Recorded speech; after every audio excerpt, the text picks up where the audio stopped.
te ho zo se kan ti te nga hi le na ho zo sen pathen phat thei bo hen ni ti wen lang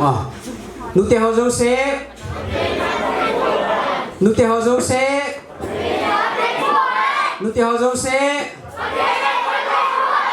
chỉ cho sẽ hạ diện na nu te ho zo se thì là đâm soi hen rồi tiếng tiêu nu te ho zo se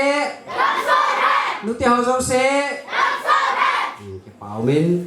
ประเทศพัฒนาโบโซแกจูวินตินนะฮะดำสดแกจูวินลังตุนียกินบนทุบสาเหตุสิมหาอินติง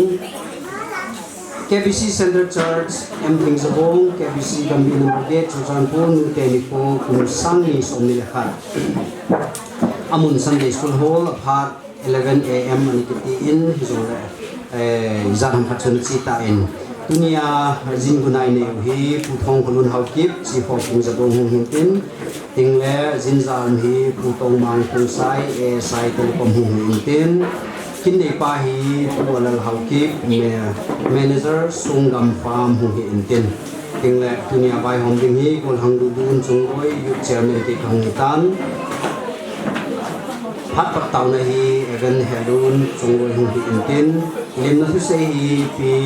ไฮเนทิงเอ็มDepartment Chairperson หงหินติน Special Number เราไม่กุนหนึ่งในจงหงหินตินที่จันจุนซิมูหิตินตัวอินพัดโจเซปัดเทนดิ่งเล่อบานิชิเทนดิ่งเป็น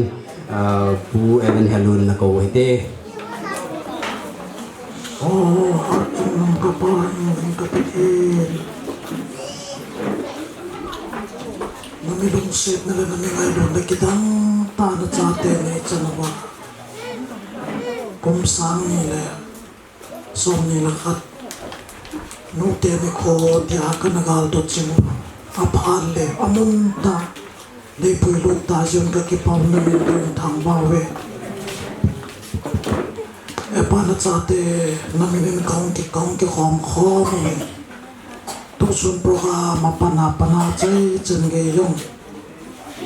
บ้านน้อยเลยเสียป่วยนะจ๊ะจนกูเลยได้จุดเด้งเลยวิเศษก็เสียเที่ยวเสียเที่ยวพลวะกูน่าจะเตะลงเสียตาโปรแกรมสมัยองค์ปีดีเป็นนักโกมันก็ตามมันคนตะเกียนลังจุดเด้งเลยพาดมังดิ้งส่งเลยอาเกมังจะดิ้งห่ออลีนาปนเนียวปนาประเจจันเกยนังมาละกาวทิ้งดินเป็นไงนักโกมันก็ตามมันอย่าปานังมาปังลวินนะจ๊ะเด็กขอบคอมายงปันนะเบ้บวินเอจนังมาตุนี่ก็ขอบคอมาเฮกันโนเตหอมันลุตานก็เกี่ยวโลกเวโลวานามินซาลาโปรแกรมก็กิสิโมเฮเกี่ยวลงเป้ากับมันลาวานังมาลุงเดยจงมาเฮียนับพัดเทนก็จันจงปีเทนดีเป็นนักโกมากตาไม่ได้เอซากายนังมาอุกิสโลปีดิ่งทุเสดิ่งละสดิ่งไว้หอมดิ่งอยู่ดิ่งละไม่ปีหอยจงเลยเอซากายนังมาขุดทิ้งอังกิลานะโอปานับพัดนักหอยนักโกมากิปาทุเสียปันปีงายนัจใจรุนเองก็ตาวนะเอโอลิงกับปากายเดตานาซาเรตเยซูคริสต์ตามินินในสารเปียเป็นอาเมนตาวนั่งลงมือนุ่มตาจูในตาววินตัวอินฮาบานันจิวฮิตเลี้ยงนัทุเซดิ่งอินWomen Department Chairperson ผ่านเปียวฮิต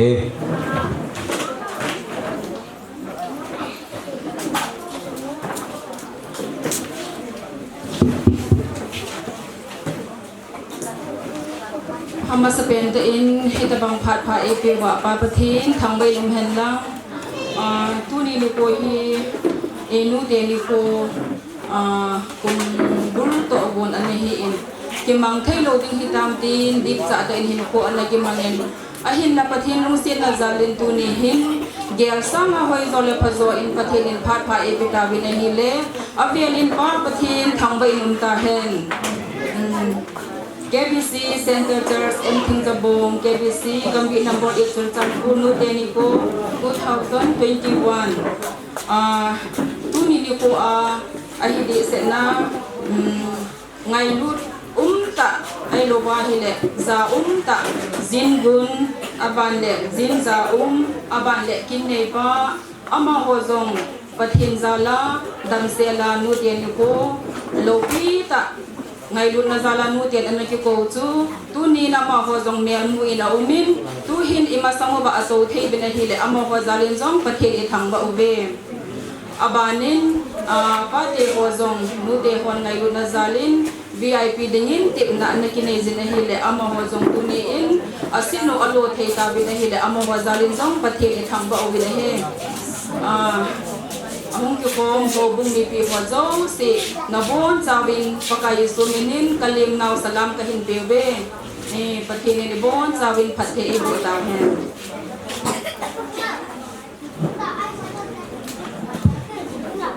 Phat banana chicken hitin tu in special number lasading in nulun ning ni chong phat na piu hitin ama hu ki got kain abana ding hi choreography Cindy le aloi ho Cindy and party ho na ki go win lang hema ho Cindy le party ho hong chai te nga hi le ho lim na VIP phat hong hi ding hi ba chai na ding in basic in ko chong cha hi ta hi sa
chungma ki pa thui se jubin tu a he pana hi choreography Cindy le loi ho ngi ding hin ama ho go chung hin apa na ding hi ho na phat ho ding hin chi ho lim na hi VIP ho la pen vi khat en phat na hin la ding win ka hin kemin hi chung ki chai te nga hi le skit chung in tin skit chi Andrew le loi ho hi in tin ting le he chi skit chung ki chai te le chun nu te lam kai ho phat in a pe ding ho hi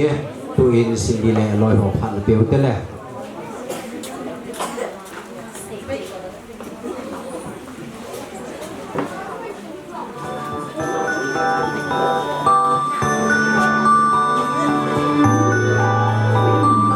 Mommy, mommy, you love me, you hug me, you help me. I love you, mommy, I love you, mommy. Happy Mother's Day, happy Mother's Day.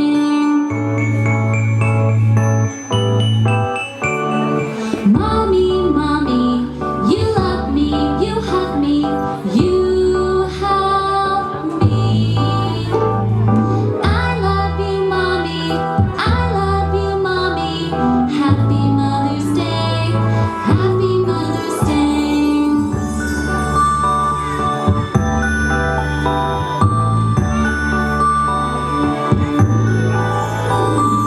Mommy, mommy, you love me, you hug me, you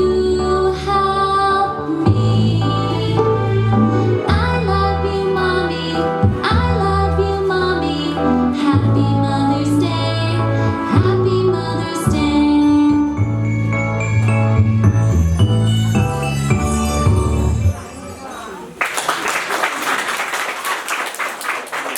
bảo thằng zengin tua nau te hona hin bol chui ti ham ti le nu te ngai lut na hai loi le ka sen ne wa pa da na anga nei na ko ya ni hin kho kha zalin te ke pa thu a hin se nau he na happy mother's day ti nau he abanin holim na phat hin tin chi holim na phat hi isei bangwin vip hola khat pen penin ni la pi ding win ka hin te mo ve ti chu hung chai te ngai hi le skits holding in Andrew le loi ho ani ki holding in kahi teme tunin niku ai mu sawa phat pha in phat hoi mun hoi ai piwa phat chu nung pathin chu VIP ho CC thalega mun sei kai jin thangwa na le choi an na kan ti pa sein abanin tunia jingun jinja chule kin nei pa pat piwa malangai to piu zaum ta lam kai ho hin speaker pa hin VIP zo sen zo am ho zo se masan jana le hum khat thi ji rin ipa na kan khong do ne chule tunia akin ni man lo na pe nu mu te zo se bang loi cha sian to ki sei mo loi min ten hin boil he uzong le tuni he mo lo pi ni ku mu te lopi ni ko hizin VIP ho zo se thaleng in jong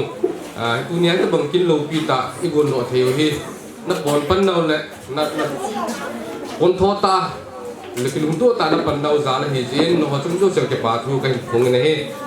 tuni hin kine ta chi pham de le VIP la ko ka kon no mu chu ke ho nu nga pha mang ding loi VIP hon jong ka kine piwe hi tại lúc tiên họจะเตรียมกับบ้านที่เขาได้สักเขาวันสอดิวแต่แหละมกเทกำลังก็นายองเสียทีเสียหาวิดีโออีจะรับหัวกำมูแหละกระลุงองมูวินVIP หัวเห็นแหละกังเสียมาเฮกี่หัวต้องหลุดไว้กันกี่ปีตัวก็มวยตันลายมุนาเฮมีปีมาสังกาปีนึงจูอัตตมเทจีจูสุนังเฮกี่หัวละกูก็ให้กันกี่ปีใจแต่ติดกันคนต่อเห็นแล้วkita le nute ni kuwa zep hoi hen lang izaka hin gong hi nute chung chun in jong khang lai chen hong pan na sta la ven ani chun khang lai te chung on ke pau ma jingen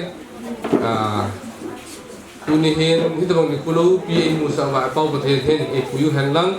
kum kit khakit te jong le hi sa nga hoi zo la pa zo hen nute ni ku mu thei ni koi su ke taw hen ti hi dunia VIP zo se thalenga pathin hinga ka taw no le ikile no hi pathin pathe bu chi taw he ki pau ve han be chun nu te ho ko ma thing zo bong a hin thing zo bong ho bung su ngai la sam thep pe no ve kan tin la sam mai mai ni thep lo la no hin nan na ho hin e na bol hi ki tup chi chen in su chi chen zeng in pa chan nom the zeng ven tu in abanin skits holding in Andrew le loi ho phan na piu hitin ama ho hung chai ting le nu te lam kai ho an phan hi la win tin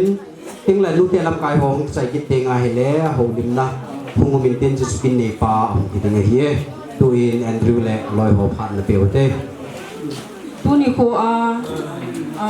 Andrew le aloi ten a hin thodi ngoi thu sim chu hi le ngai lut na sang pen akiti e ko khan na hin nupi khat a umin aman cha li anezin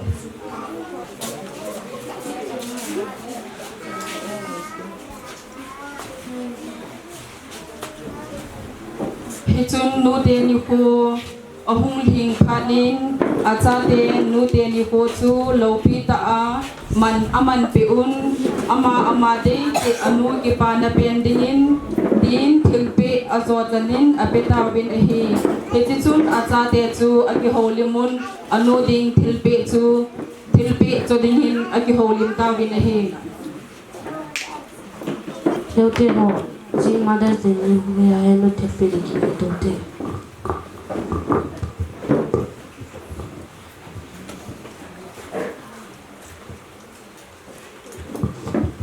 Ang kikinaro gi ho komte. Singa no tripide.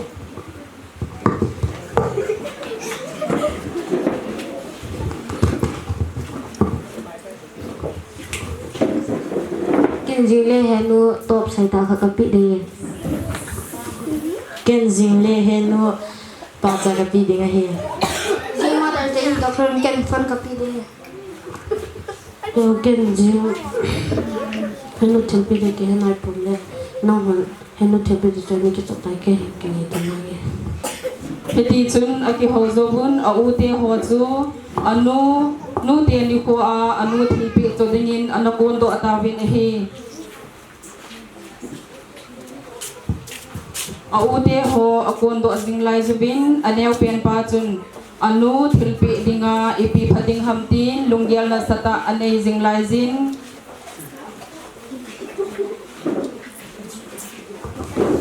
ken jing hello te pe de ke mo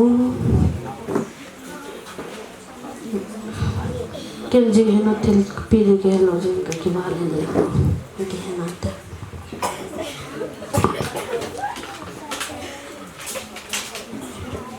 ken jing hello te pe de ke ha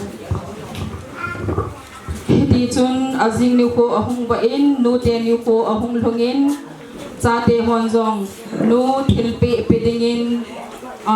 ahung ki gon jing lai zubin alen pen pa in anu dingin bon ahoi ta khat chu ahin cho pi ta na hi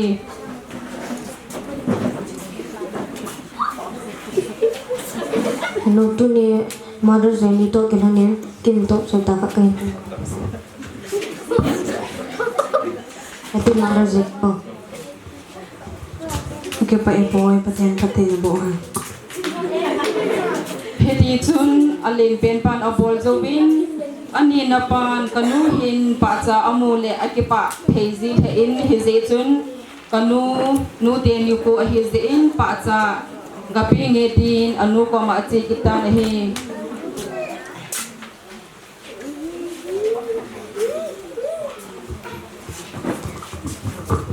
hello tu ni Mother's Day to ke na ne pa cha na mo te na ki pa ji chun ji pa cha na de present kong bo pe Okay pa ipoy paten bo ha. he ti chun abana pan zong thilpe in phone anu dingin ahung pe kitan a hi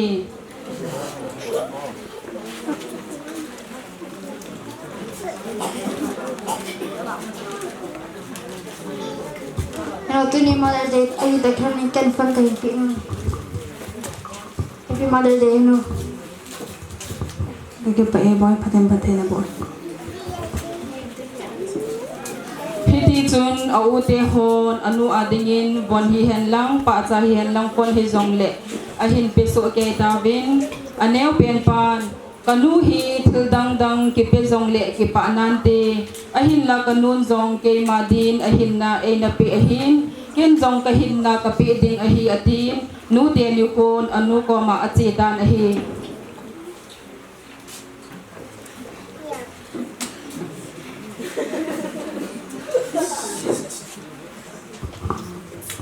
Heno tu ni Mother's Day ni tu kilo ni ko ten thi tang ta hoi ta Mother's Day na present and pita weekend so present sang ko ki ngai pe so le no nang kan ya la pa na tu ni san ya na ko nang ki pe so je ke tu ni ko ki pe so na me no no tu ni pa na nang na de to ba ni hu je ta ni no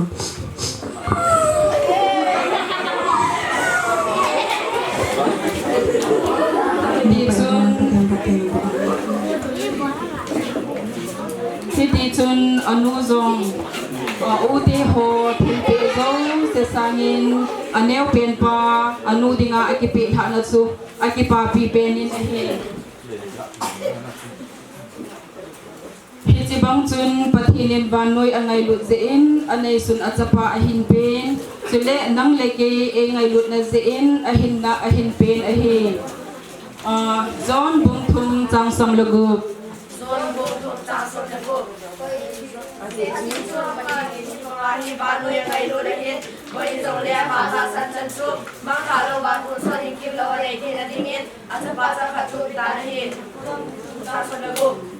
Hiji tu si makona izil do nom pianu chu ihinna ahilo le inu ko pumpi inu ading ahilo le pakai zadin pido ute dia dunia ho bumi te ho ikiti mo hi pathinin phathi ei bo taw hen ka ki pa eng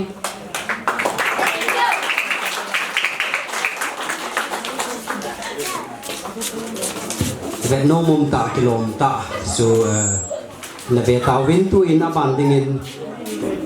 nu te pha na pe tin nu te lam kai ho na pha ro hung kila ding win ka hin het sai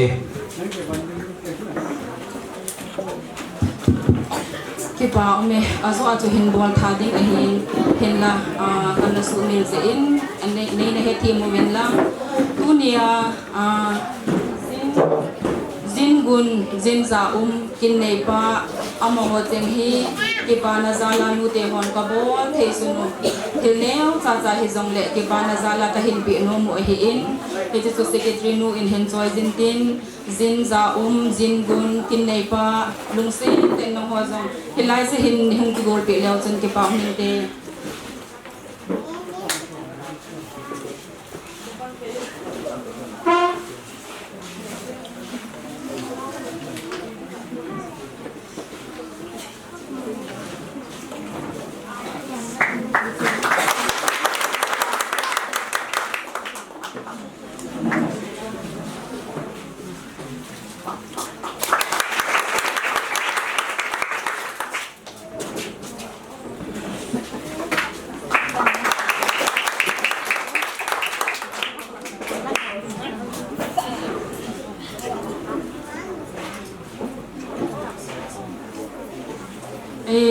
ki pa ove nu te hon kan bo the sunu hi chan chu hi tan te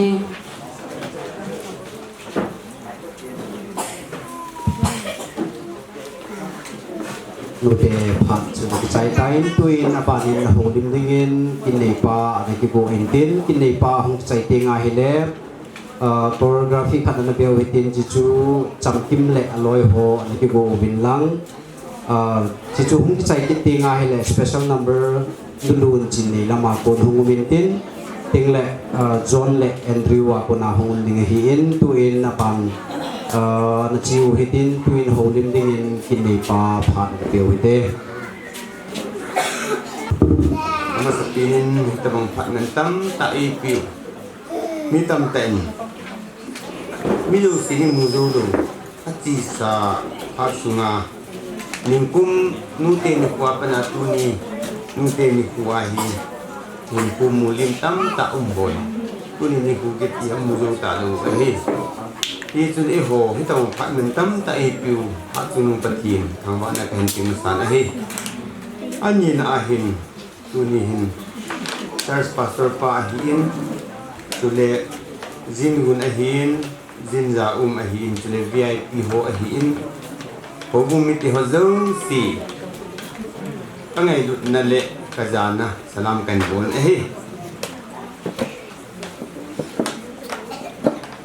nute ni ku forum igono te nute committee ho in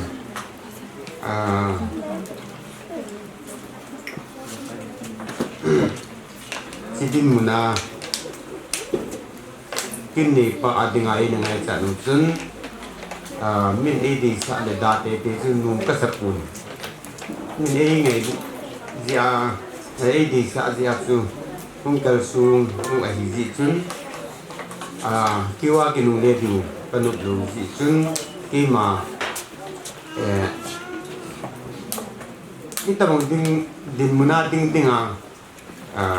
kagigalo lai ta di sana katen sun nasam ta yung niya kiyong kanan numen sa tikilanahin unya mun ya pakta ahi o hindi sina de ben patin ka thangban ahi tayo nung kiwat sumanong kipatu kasihin ito mi het palu kiyon na ho zalahi kung mi kiyo het pa kung hi kagilala kinong kakipana kan pungkin ahi Kepi Center Church anything the bunu temi ku him itu piu hai ka sama mazing sana pa zem zo si sanga hai zo minu hin kanung ti matong kama mazing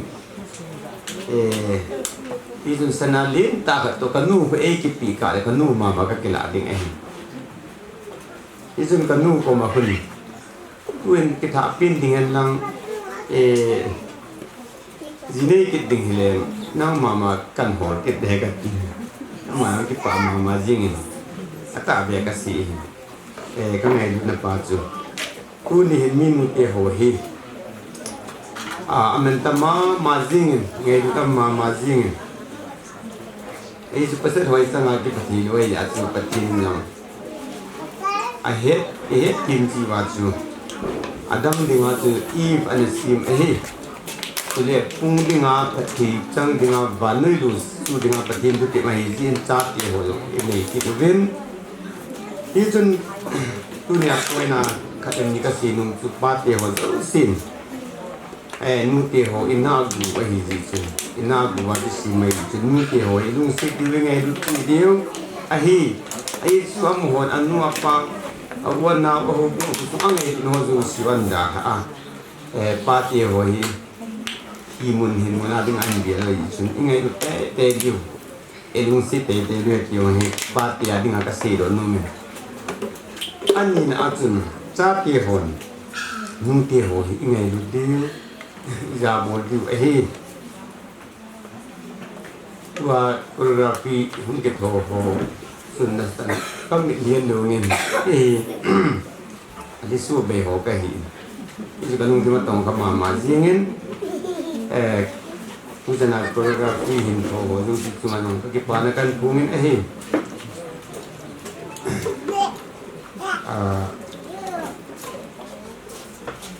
nute ho tihin kanu hi kangai bu ma mani sun kaputi ho ju si kangai duin ita bong sun tu ni hin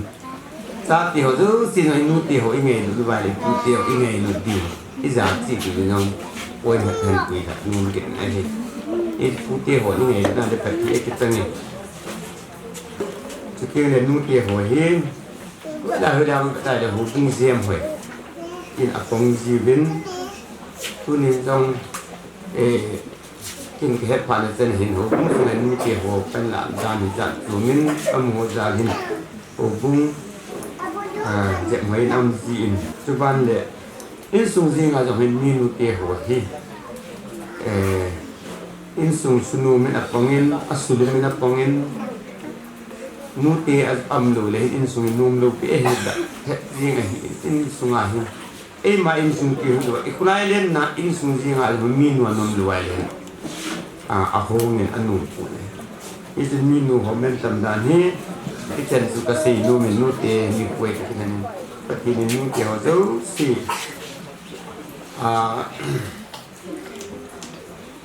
pati na bukim na piwen itu ka sei ni itu kehi manager sungam farm aku na hong kahi hin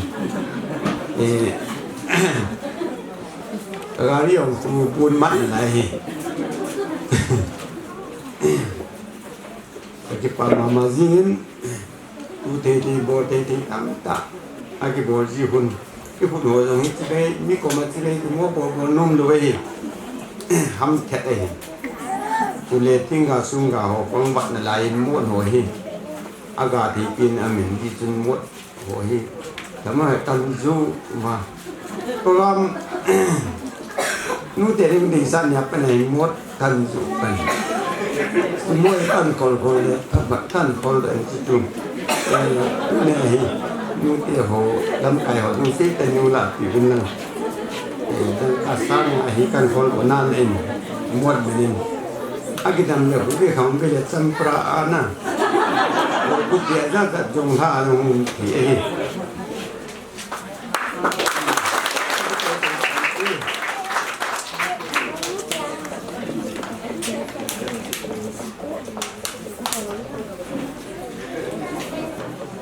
kini pa zam song dam fa ma hung wangin song dam fa ma pat hung wangin hung smart the jengin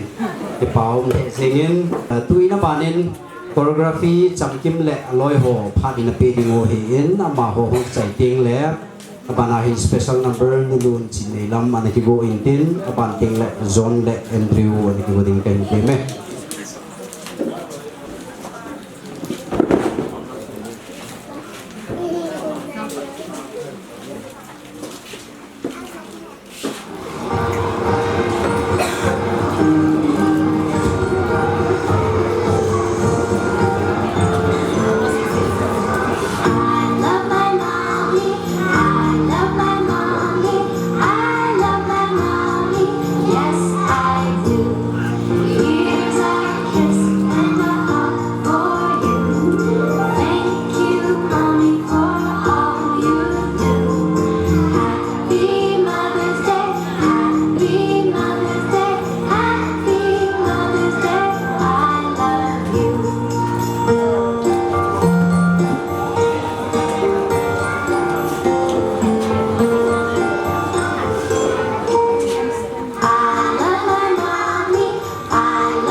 kim the jingwin ki paumen abana dingin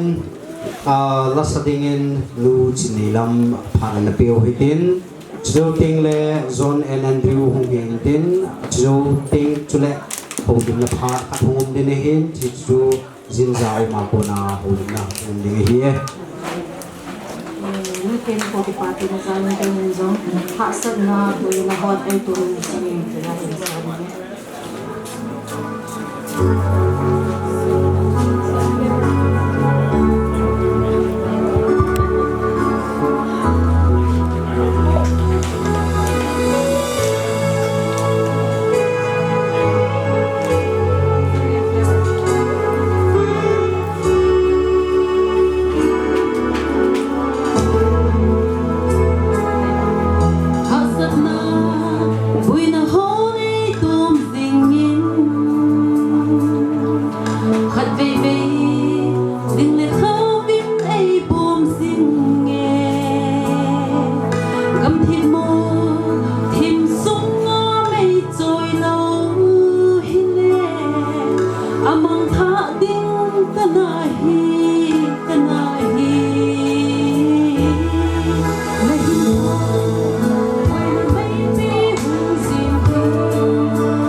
I told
api nu ten ni chunga ki pa thui se jubin tuina banin John le Andrew phat in a pe dingo he en amani hung chai tinga hi le holim na phat hi apan in zom dingo hin cha holim dingin jin za man ki bo dingin ki het sau ve tuin John le Andrew phat pe ute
lang hay nomong tay sapiu John le Andrew chunga akipat hui sa jubin tuin apan holim dingin zinzaum hong hidingahin ama hong saite nga hile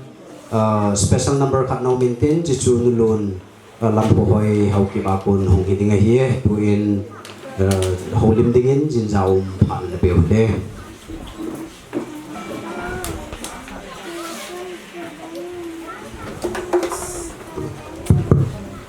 ama sepenin patin ka thanglan hi tuni ni ko a kelai muna ka tin theng hi nute zal hi ki ama sepenin ka phong do in nute ho chunga ki patu ka chei nam ki komdo si kali na salam kan pe hi ke ima cha hello pen nute ho polai leng a ne ti chu ke yong kanu le ka padam lo ji in langa ka chile lon en phone nute ho hongani ti ka ti kaki phalam le jengin ke ima cha hello pen hi a tin gun chu kati le loi nu kom chon ai poi thil zo ang hile thil man tu pilang na so do dan ka til ai poi chu ai poi a tin ke yong an dong le jeng ki phalam ka sa le jengin a je chu e sanga ilai muna ding ya ke long tam ta omin ke chu la a ke nen le sa na wi ge le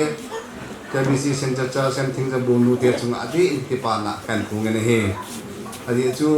ga ge la ki ya da nga chite bang pe khom ka cham the ho hi ken ko ading ga tu ma san na pe na ma sa pe nong hi in na ho in history ni simple win ke yung nakita hi azing ni hi chite bang ding do the ya e ko pathin la san ba in nu te hi kala la le thing sa bang ku la ke en sa ji na ji tu pe ham te le pa te nong chite bang hi program manding men ni ko ke tu pi ta maning function boarding bono boarding chief guest coding le sumtam ta sale laga ma su halan ni ke ti na hila te chu pandemic je na ki bozo ko na hila nu te awang phaven ni ko bozo ke bol ven tu ko mo ke bol pe ven pa te ho challenge sing hi ma ma jegin pathin dam le phak phai pe le many department ho sanga hoizol khazwai bol bo ni ti bo de he tu ni nu te ni ko hi in nu te lo pin ha se hi jong le hen hi su ke ni hi in lung sin na la lin pen ni chu nu te hi win ngai lu na sang ta e ngai lu pen chu nu te su ke we hi ang lum la lum pen chu nu te ang lum pen in phei phung la phei phung nem pen ta chu nu te phei phung hi in nu ten ang lum ma koi chim te ni ko win nu ten itung tun hui hen amalang hen anung lang hole bo nin po lel ti ani ko we ti hi sa te ho jo si ni gel do di nga se nung pen ni hi le si chunga pilola aniam pen chu nu te a hi e pa te jong nu tem lo wa le ilung ini lun na le jong nu nandu hayam ki ti pai yeng om lo wa le ilung gel chu itihan pa akim lo khan om pai jeng ai wa nui mu teng le loi nui mu teng le akilung mo selin nu te ho dam so no bo tuni itu piu hi kenong ngai ka sama ma jingin kinai pa pujala la sai tai na kenong hai ka sama ma sana pa jeng jo si sanga hoi zo ni hina ta hi nu mei ho naman lu naw hi in naman taw naw hi e sei din tam pi no le abana program ni la hi in sei kil se gaw ne kinai dam chin chan tu ga sei thi do hin tin nu tiên e mai han na wa chu o da nga thar ki phoi ni ko da nga thar ka ki phoi tin le na ma sum di se le tai tai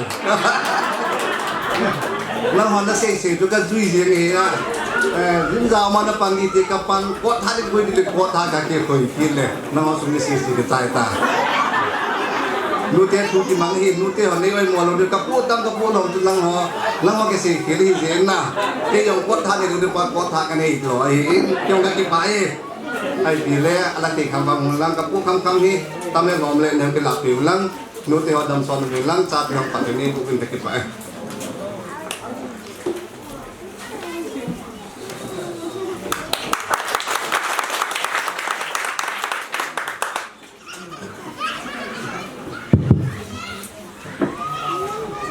nô tê navang phao win tu ni ni ko hen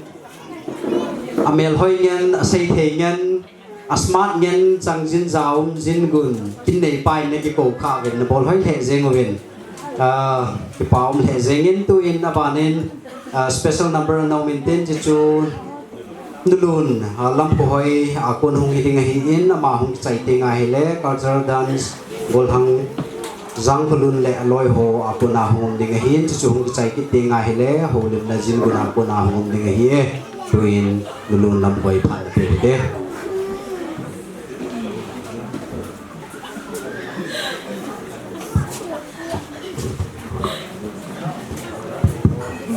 Ang sa in ram te ho sa piling nga dan na ipin sa piling kahin in unin tin la sa din ke hile mi lu khatin amahin kwa ko na misuri ni to kahida chu o ngai zi akahin sa din in lam kai ho de sa ka zanzala chu patilo kin ni nga kahin sa din in Hãy subscribe cho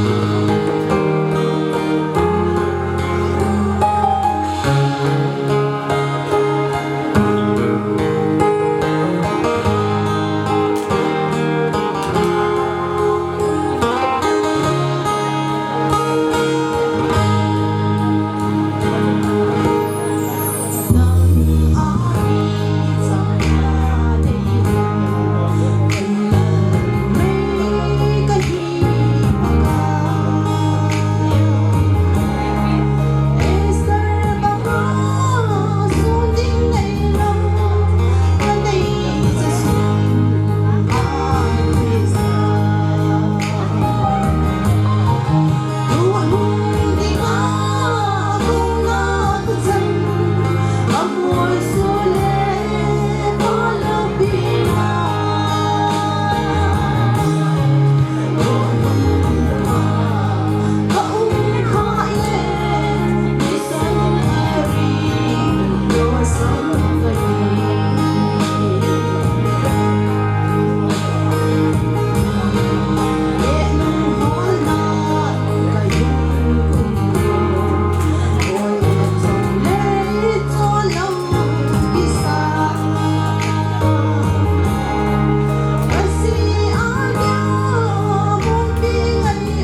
lang ni da hin sa piu nulun lam khoi chunga ki pa thui se jubin tuin abana dingin cultural dance gol hang jang lun le aloi ho phat na pe ding o hin ma ho hung chai chai ting le ho lum na jin guna ko lum ding hin isung chai ki ting ai le special number nulun lam nei nga ako na hung ding hi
pulam palam hinbol ho chunga ki pathu se jubin tuni ni khwa phu apana hol nei ne piding hi tuni ni khwa in thiêm phù ho là thiêm phù lo na zaum ho lai nei yo a chai na pen hung ding ai tan jin gun a hung ding ai tan jin gun pan pha hi kla ding ai in jin gun pan pha hi la chai te nga hi le special number khat nom ki ding chi chu nu lam nei nga kon hung hin tin chi zo ting la chun ki pa tu se na hung hi pai ding ai ta in tu in ho lim na pha jin zaum pha na pe hi tin jin zaum min agot khop ta hin se ding in phan na pewe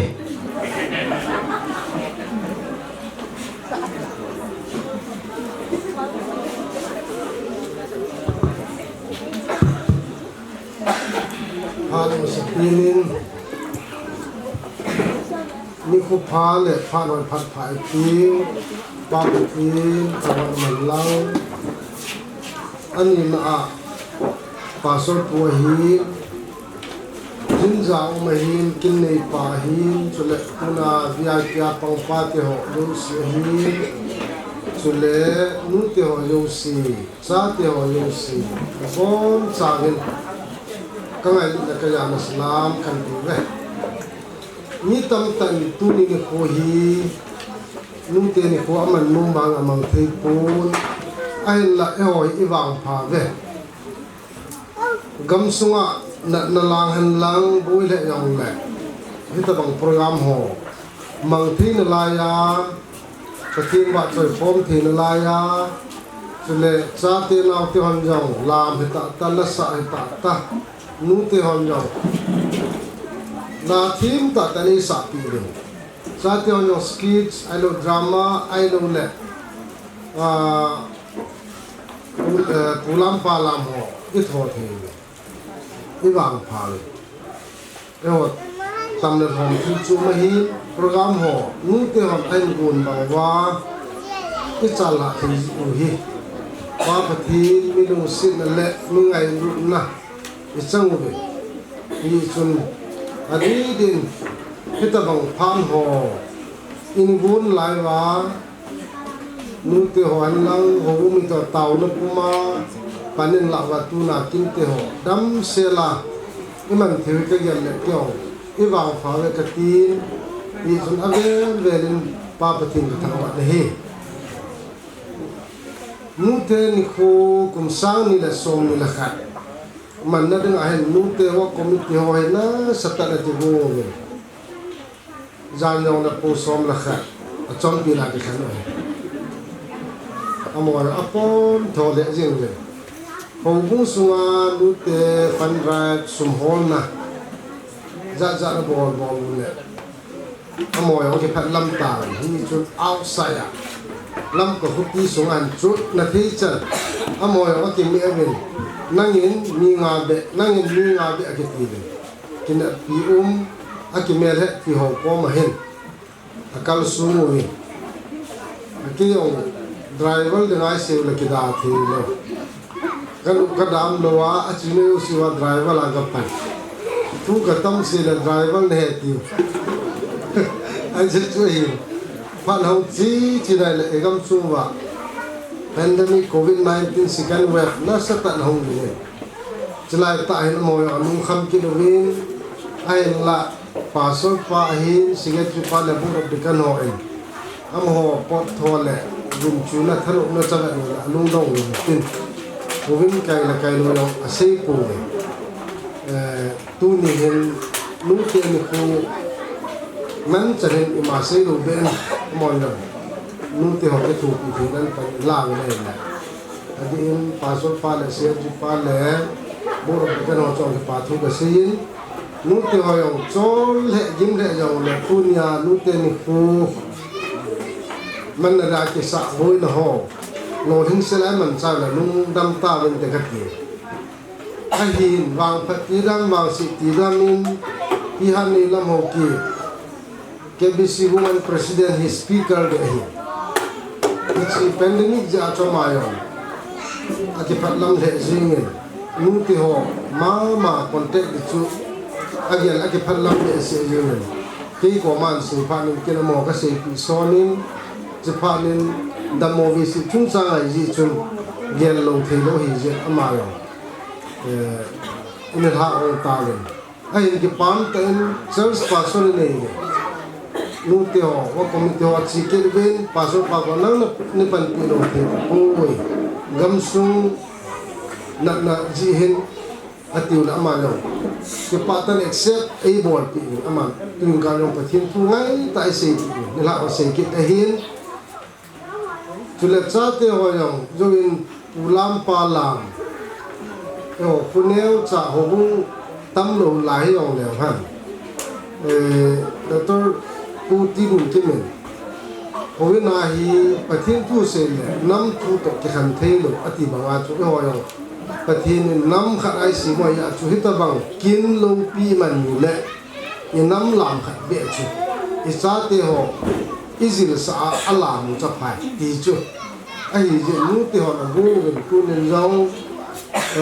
go lang yang lu le loi ho thanum tan bun chu ta lo mo yo ati ko form zin alamu bin akizil bin luten form ala pile kelom tanah ho amo chong di patu sevin sule aneu lo ho long group ni skit sa tho John le Andrew John nute ni khu nute la ansaki ni drama yo atho ki lo ige la le itam do bang variety cho hin ke yin ahai le jing sile zut ten jo hol hi sun ka se seman na dingai wang ni ni lang che abol ki ro apon tho le jing ka ge la le nu te nuwa bu lo ko tho le yong te pam le jing se ban a hola yong banner kilom tan decoration of Halloween sile nu te yong batch tu nai ki batch hi hoila sa wang iti ka ram phát đang đang áp số sang tu ni a hỏi chu ni ka ti hỏi ka sa mo mo hi ya chu ru mai ka khai ngai ta ni ra thum le lian ni bo lo he na mo ya kon tho ta gu chu ta bo le ki mo mo le ida mo le phát ki le nu te ni khon man phát chi sang a hoi zo pha zo bo le tu nya hi video coverage amin chole photo dim ka jong amin he cho he nu te nei te le program ke chai phan nan so mo wa ho bu album ni be dim se na ko he nu ting he chi kum a nu te ni ko ke man na ti yo pa so pa he church record history sunhat me ya chu nu te ni ko ke man he chi kuma chu ki ti le ili mu la om ding program mo activity so se de he chong tu pam ta kha hin chule tu ni hin juin kamasanga jinja le kin nei pa tu se thim le jong asma le ji han aki ong chu ki hu ji dan ke hello jinga hobin ke kana tu ni refreshment ding la ka ga chi kong thun le ki ti bung nai lo ama nyong hong la kut to su to ta he bang siong son pha na e chu ni sa ja chu ti ki wam dam ti ho ka lu lo ama nyong pan alu the lo sa da taro ki gu ngai ki ta kong ki gu tu ni zo jin ja na se na gu su na nang de ti ma chu kong ki ban le kan khu le ti ana thu ya chu kun jo kong ki ban ji ko hoi lo tu chu mi mu te ka ja ko na wa chu hoi pu na ni hela ya kaminu ni ta kong ki na ni chu mu te ja ko na nu te ni ku ja bo na hi sa te nyong nu te tu la la mu hi la sa hi nu te artist yam ba ini ho ben do singer special number an pe su ken ka ba ki ba ho mo nu te la sa tin tam ta ni ki ki ba ho mo do ya chu pati ni thang wa lo te ki ni tam ta he ta ba man ki lo la ho ni man hi ni chun kum sang ni la som ni kha nu te ni ku an nu me ni chun ethupi kimu ya angayin tunia hi achi sapana chu heta bang khat me chu ten ge so hi nu ten chang ko chu na pa ten chang ko pa te heta bang ju jong men chairman ru pan se na jin ja ngo pa te heta bang khat de bo do na ti cho ma alu ge le ai ida mu da nu khan ida mu ke bo thu ni chen ke pam de jingin tu ni hen program mu yo tu chanen ya kan bo lu bin fa me ti ka wa ju se ta pun su le ti ya kai bo lo tu cha kai bo lo wa ki lu khat ta pa la ho hi pa tin lo ki pa ni tin nu te ong pa tin pa ti bu han lang cha te yong nu te ngai du ya la จะหอยนั้นเราปนทุยใส่ปนว่าป้าเตยองคงไอ้ตายหลังอาบิไอพิสิไอตัวที่ว่านู้เตลิกินเป็นบ้าว่าชูอีพีที่คำปีหอนู้เตไงดูในจานกันนะฮินอีสุนเกย์ที่สิ่งที่หมอกปีนี่เอาเลยtu cuma nute program aju tu dipiu ki IRS ni kai hi chief guest dengan jin gun dengan hi ani gulu aman program chu ani nei kha pa na chu mundanga chi le le de ge lu le lu donga ki cuma amo gulu le kadai ka ada the hello amo ke thu si ga driver la ke panga akida ki lu hang ki de ji ba chu kyo kan lu mai ta he hat chu tu ni he nu te ngai du na je ngai hi to bon lu si hi amo ki na bang ki yu de nam jo in sungam fam ni ya pu ala long ki chun amo no an zu an khol khol he ya chan ke fam le ji pu to mang jo ama abol the the an mo nei ya ke nu te ko ma ka sin chu agia lo ni ke pun ki te han lang hi le e ho ke BC Central Church everything is going hin mi son bu ni chala kon Bible chang book sa lam pa ma su chi to chi ai te ba ne to thi Bible chang le ta ata ta gam bi ho to hu na no ya nu te lo chi bo lu le ku sungu wa chu mi ang lu ting chu le lam pa ma hilang sai kana ta diu hilang sai kana ta diu na ta su chi to chin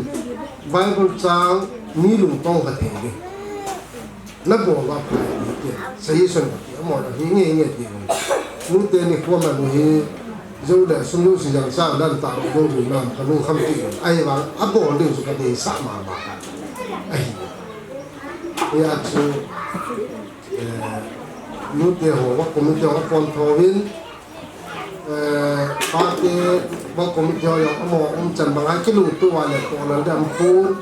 jut te yo hi ti ma cho hin ya chu e ho hi lang kha la si le tang area chu na hu ko te yo ta lang si sa bu cha hi ai wa wa tu chu pandemic no pam 18 su le ai mi pang cha ai lo ya chu program so hi ti lang ti lai ku ti lo le i bong ve mum la mo no ma ha ai ho yo kai ni si di ba ku na hi i ko no le mai sai ai wang thi lang an kin le ku pi su yo le village life to ai yo chu tin tin thu ki ai di ba ku na ka si lo ma hin ni chun pu ni ko hin và thiên lung sinh ra là hết bảo cái màn du chun cái ông nước nguồn nước tiệm cái đào du cuốn lú tê ngày đi ra chun tắm tạ rồi cái video này cái gì cái lú ghé là cái lú tỏi ăn hạt gì cái chuyện này tôi trồng hiện thì lại tôi ham tôi lại khách rồi cái gì ham bằng cái video ham cuốn theo này cái thì khám gì những sản của lâm cài người đang cả sang à cũng hay xóm số những cái việc này với nơi khác thì mình cũng xóm cái số những cái tập tập tạ này sản của người đây thế nhưng có lái cả là một điều thì lúc thì họ phải thấy được cả hai cái trong cái toàn tập tập Jin guna kon holim na chun chai tai tui na ban hi special number ka mintin chu nulam nei nga kon hong ni nga hi in na ma hu chai ting le ki pa tu se na hu ni hin chia hin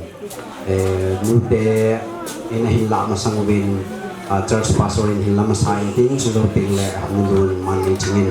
hin la ding hu win tin tiếng là cho ai cả sẽ phải nộp hạt chú tu ni ko hi nu te hon de mu che ma bang wen ne ding hi lang don ding lang ting la hol ho jong decoration EPP gam tin na bolo bin hi la sung tam pin su lu ding ho hi na ya chu ti ham khana tu nya le expense hi tu nya hai na mu zo lo wa hi le langa ho hi na ni ki mel chi la na hai hi la ma ho jong nom sa hi ve Itiam phana thil lal kha hi jong le na ka chi ki jeng dio he ki phalam lo ve la tina lo hom na ate ho thenge ti na ve chu ki mel chi iti ham cha khat khara chu deficit chi na ni ta bang khara ma he le a ve la so the ki tho nan de ti chu ki nem naw he na tu ina banin special number nulun lam nei nga phan na pe hi te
Choi langi ta isapiu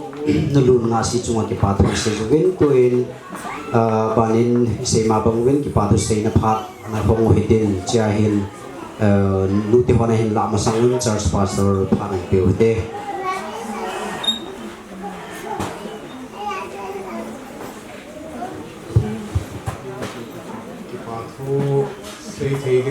ko yuwa pathin thamwa na ka pi in nu te in ke pa thu a hin se ding wo hi nu te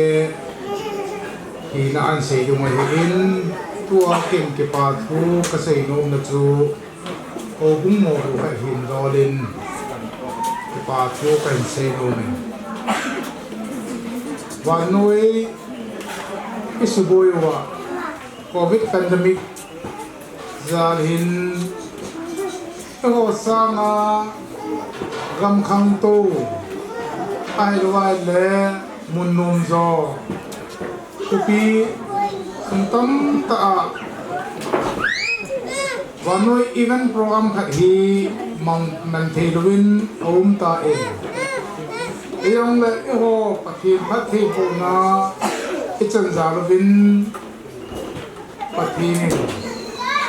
atapa Jesu Christa long le thisenal ha do sa KBC Center Church and Philbo o bung hi kiloi khom jing the kiwai hom jing the pathin aphat phat cha hu khom jing the ku kiwai hok na ile thi na ho chunga pathin thangwa na ka pi ma sa pe ni he ei to gnam chun convention le pathin na chana to na ringa ei gon namun KBC Central Church and thing le bong obung sunga mo ko khat ka hi na sunga hen obung sunga ba zam nu te ke le khom na pa te ke le khom na khang mai te ke le khom na ho do siyong tu na chanin ikiloi khom no phati cha en ichi pi ju the yo bin pathin za le ji no pathin ka thang ba e ete ho zo se la hin tu tu hin nu te in Mother's Day in anadung wa hin lam kai ho na sa ta en ani ki wo mo bin aki go nau tu ma hin pathin lung hai ka tino me ne pathin lung hai ne ya lin program ho hi in sungham kusung hobung sunga asiboi dum lo helin ekigon bang bangwa chira thili in pathin e ko yobin ijen jong pathe thangwa bin program lo hin thinringa ha ta thi to wa hum bang nu te lam ka le nu te hozo se chunga ke pa thu ka sin achi sapara pathina in bu ngo pathin chun pathina chan kim na piso ke taw han ba jam chun nu te in program bun sunga hi kin nei pa jinja la jin guna pang dinga ngai chat ai ne ho zo se jong ngai lut na la ke hong phal ta a nu te program ni hu su ri pi nau chunga tu nin church pastor ke man jong Pogung mi pi yau si thadam la nu te horu chi thadagin jong ki pa thu ka sein pakai pathin in malam hin kwa jong thil pha bolo jong ding thing in na ta sa chumo la nei sung chewa na to na mo chewa khan the bo so hem chole e che program lo hin the nei ngai nu te ho in ki thu pi ngai cha na in cha te ho ai den khang lai te ho ngai cha na nei nung je bin ja kai hi ngân sina anh ấy nấu chung mà thang lai cái phần giống cái trái bạc la cái này là tu nín cái mà mua của nó ya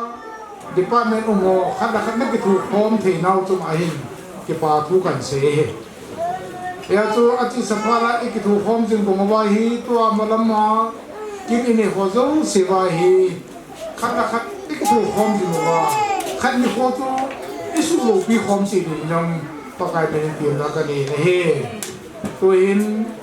pate ho pan khom na nu ta te ho pan khom na nu te ko lopi ta emang ta ben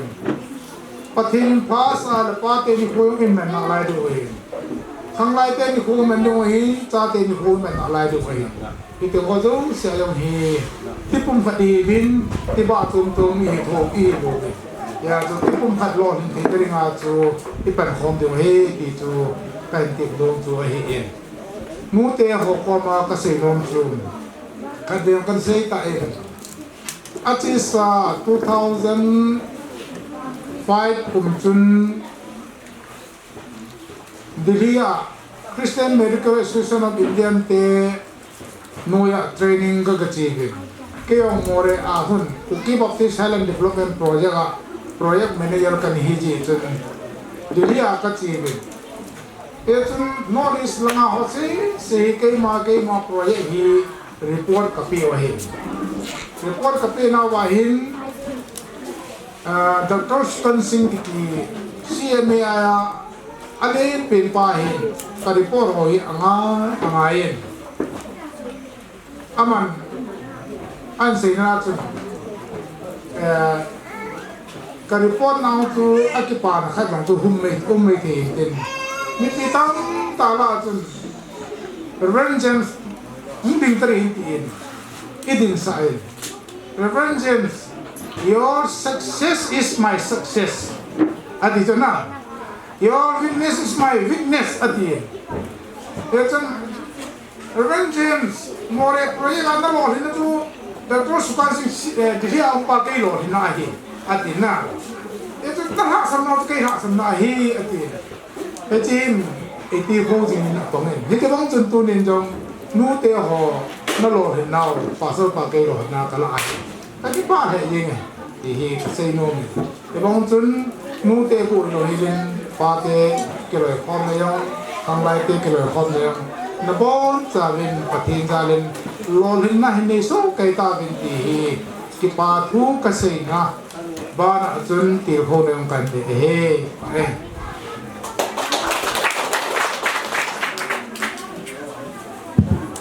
apa na dingin nu managing women work committee ni go intin chim sanga ka hi sei nom chu Reverend Zoting le phat kha taw na he Reverend kai kam jong loi Reverend kam boy hi ding hi na ma he hungam dunia mel mu in pun hi chun ahung thelo ahung lowai hi le chi church pastor ni khel pi ding hi in ting le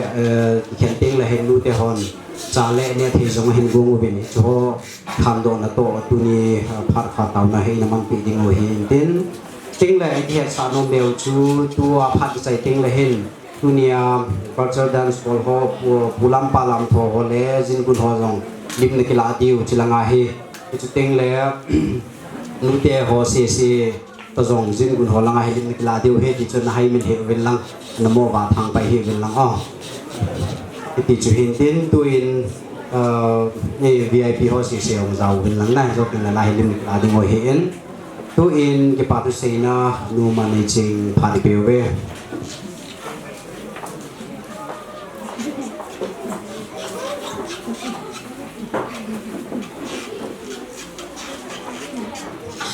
sain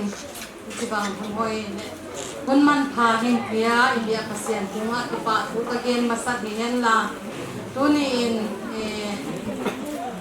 zin gun thu gen hele pasar pa thu gen teng sen le zong te kia la ta hele zong nu wat committee in te ki pa thu gen dinga ahing sen nawa ken zong ahing gen u da hele Kepatukin ke tama ma banga to tie kachia tunin kagen nala jinglo haleso no te hi ki pa hi chi na lung simwa na thei hengun kahingyen masa tunia hi chi bang function hing nei thei na hi abuling ki pa hi no te sumane lo jiao first pe na hi no te ka hi ki committee jiang local contribution sumahin ki piago le ngute sumhi hung tom chitae kambi a piago ding fan ho kahing su duau le sum tom no ka hung kineya puchile pang chi ding chia ngai tua na kahing ne le fund drive zong isunga bol le zong apulanga ija simpun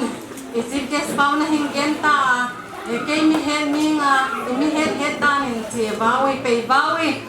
pasian thu le ra gel vai tu lai koi ma pasian thu dei lo non lo lai siang khoen Deuteronomy abon na ta deu na pe chiang un sin saun na luk chiang un sin saun atal panga gialun aku ba gialun achi la ya ken ina pasien thu khat song ki ta lo mo Bible in hu tia song hong chi ilung sima hi mi bol le boy man hing yan lo hi chi ngai kwa na to ple la Joseph kan gel sawa aman song man tom no kharam agel man te bang hang la kwa sia amasa pe ne kahing ki pa now Joseph ahing gel sa hunga ki pa thu ka gen masa bi hen lan to le Bumin fun drive kahing bolwa fun drive kahing bolule nu te hi aboy ngen aong ki umlo ka ke su to ku amar pen da sagi le chi te hi mai bangzia in secretary nu zo mi boy ko tange ta na bang no ke chairperson nu la in ne ku asen go dia mo ei zong la iset ding now pang kine iset ding mi umlo uchi kom kala ko le house apu ki phal ta in agari hing kwa do in akha hing kwa do in advisor hang panga ama he ahing to sona ko le ahing to son bana driver na ka ahu ha pa cha driver na hi ahu si lo cha advisor ama ko ma advice ka la je mo tu tung ka pan drive bolo hi pasian in ahing wal son ma ka chi ding ma ka ho na phwa du lo sa chang ki don sa thei tu hing ki don sa asuma hing piao gen lo wa ani sa teo ki phal ta hing piao jen dunia pandra ka bol wa sumle pa ani sa hing pete tunga so dunin pasian ale sa adi ding ki pa du gen na ka so le he to le dunia kagian ut ka seki ka komiti mo boy sa kal ka hing swan nawa tuni in ka chairperson nu pasal ozabun nun evangelist nun ko ma so ki pa ku ka genu la bang sia azinu hung sol sa ke mo nu me ka dam mo in thila ko khin khan in chile tuni lam kai pe ya kal ki swan thei lo ding hi sia ama tu nga so ki pa ku ka gena Tuale king boy in nei po gamla taon le so pasal ki kwa ku nei inutanga hi sia ho akwa ku nei un tin phone na pati ki be khin khan chile king boy hong pang thei ta long de na le ho sia atuni sa ko nga song ki pa ku ka gena anu na ku nga na phone la na gen la ama ku nga ki pa ku ka gena tunin wa committee te ka kal swan theu hi pasal tien nasi dia neo kan nang hakang jang ma hi ba sang tai te ku sia di ki ti ba ma di bang e program dia min ki sang se ya to le tu ni zin bun zin sa um kin hem kwa hing pan sa house sa pu ba ku ni ji ke zin mi ka hing ho le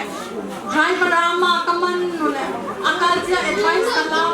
ahung kam sin che driver ha hang so ka chiu ma a velu he sang jiang yang je a to na he jin ge ji ki mu lo a pa ji ge sa ka tu ke do ma a lo ki do ko chi ba ka hing bol wa he ama thunga ji pa ko ka ge na tu nya in ka ma ka ngai kwa na house of bu hi 3 in 1 what is that 5 in 1 la hi he bang sia nu me ke sampu inu te le ba male 3 in 1 it's called 4 in 1 5 in 1 tu nya nu te hi ko sa na hi tam ta hi sa 5 in 1 be hi ba apan ahung pan na hi nu te hi ko pi na hi to se ka ko ki pa nu again na ko song ka mai na ko mai was ma ka ko su ni hi ki cheon la sum song am pi hi ki pon la ka ba chi ka wa sum song tam pi song wa ko su di smart ta ina hi ki che wa to se amau te ya ku nga song ki pa ko ka gen na dunia asien na keu mang pa ale som ku na le sai hing bit ya ta hen to le dunia hi chi bang kin hing nei thei nau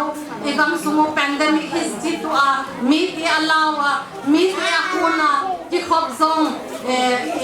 lam ka area ki kha mang sia holai khat le khat na sang zong ki ba wa lo la ya ei ti pasien no sia na tanga dunia I hat tuama I pastor pa in secretary in BOD te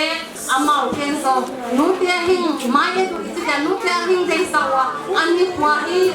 boy na akuda na ya pandemic sia in nu te kon mai wa hin chile so a hin chi thei wa ta he ele so pu te hin chi pi lo wa dunia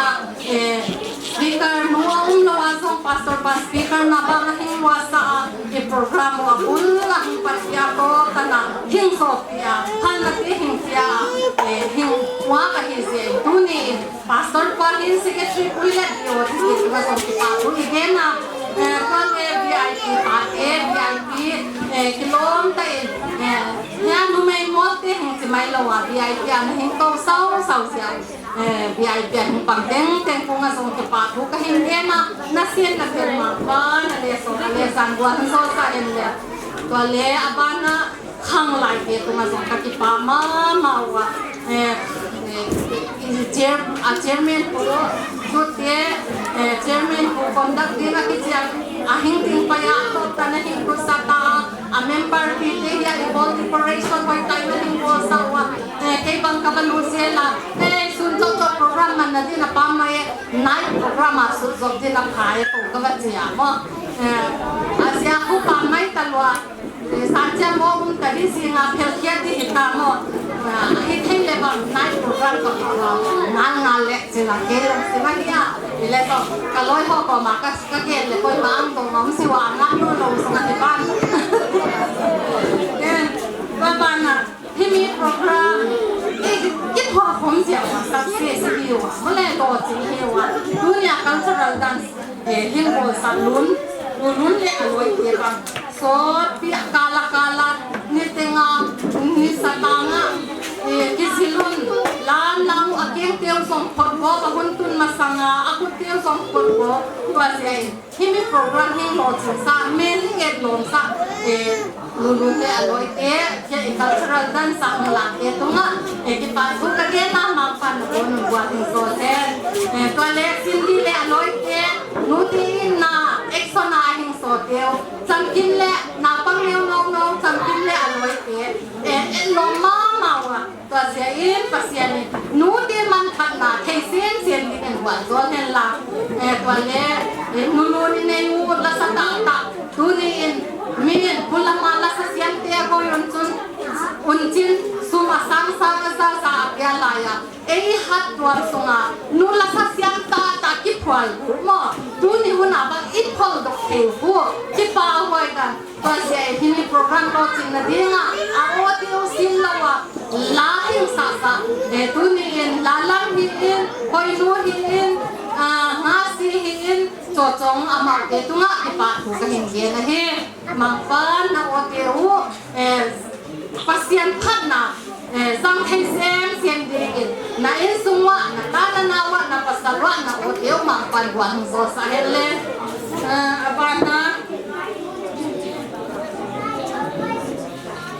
kole sketching bo sang mo anju le aloi dunia nu man patan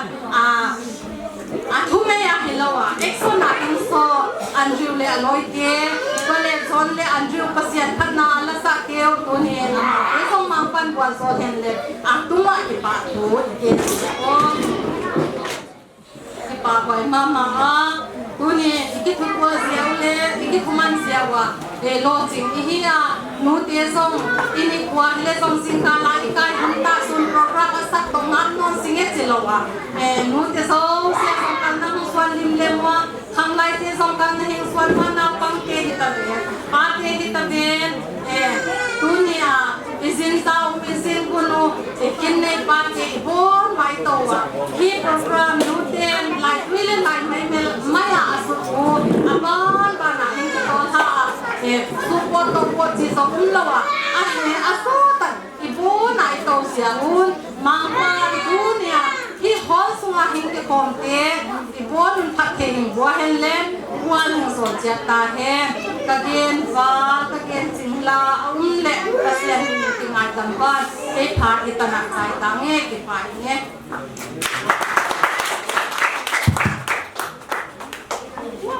ki paum the singin ki pa thu sing zong ni chai tawin tu hin tu ni programu chaina ahung hitana ki chai tain ai abula pa program ho hi pen tu ya ki ji hi jing zong le